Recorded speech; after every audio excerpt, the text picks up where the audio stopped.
Hello kids, this is Grandpa Stan and this is a very informational guide to the economical philosophy of a very dead David Ricardo.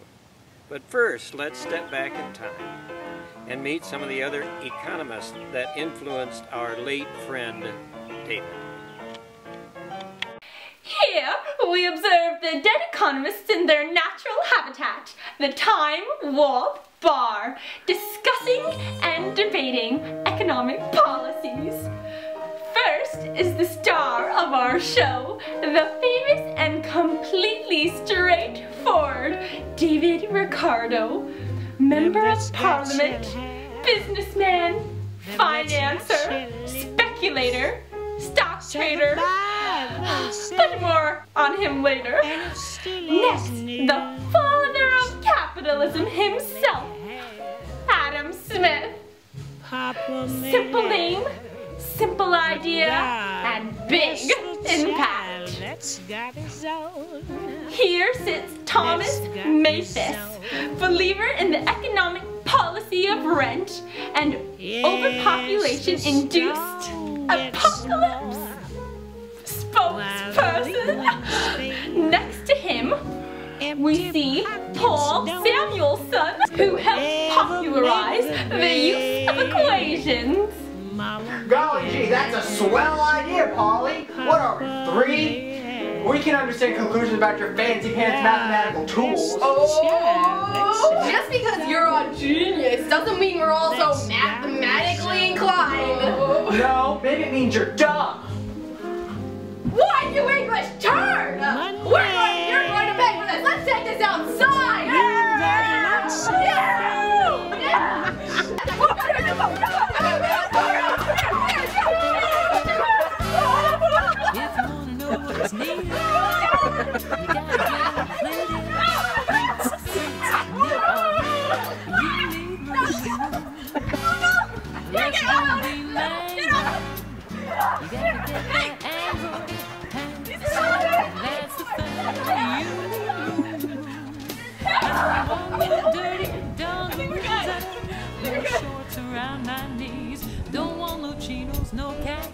Well, kids, there you have it. But let's step back and talk about our friend David Ricardo's past.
In the early 1800s, the bullion controversy was getting hot, and England's bank was going rogue, being quite improper.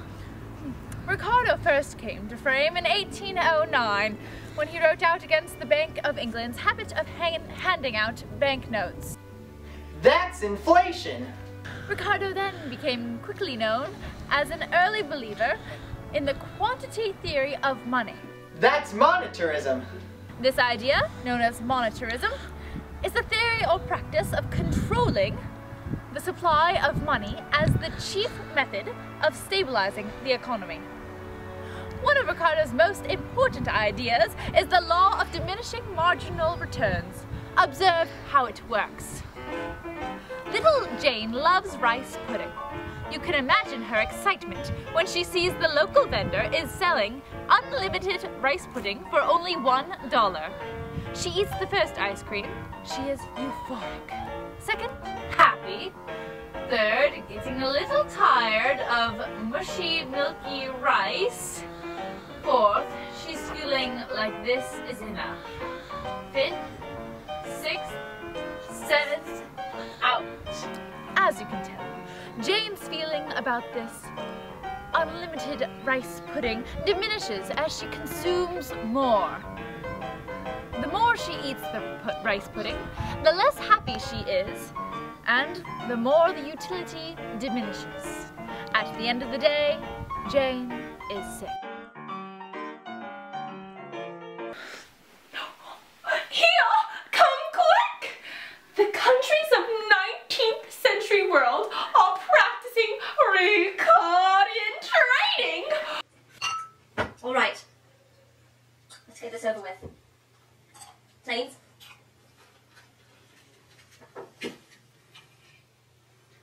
What is that? That is not plane. It is a dirigible object, so yes, it is a plane. I believe I win. Regardless, mine still flies. Okay. Cars? It's a monster truck. No, why did you not follow it? It was in It was the unnecessary. way. It was in the way.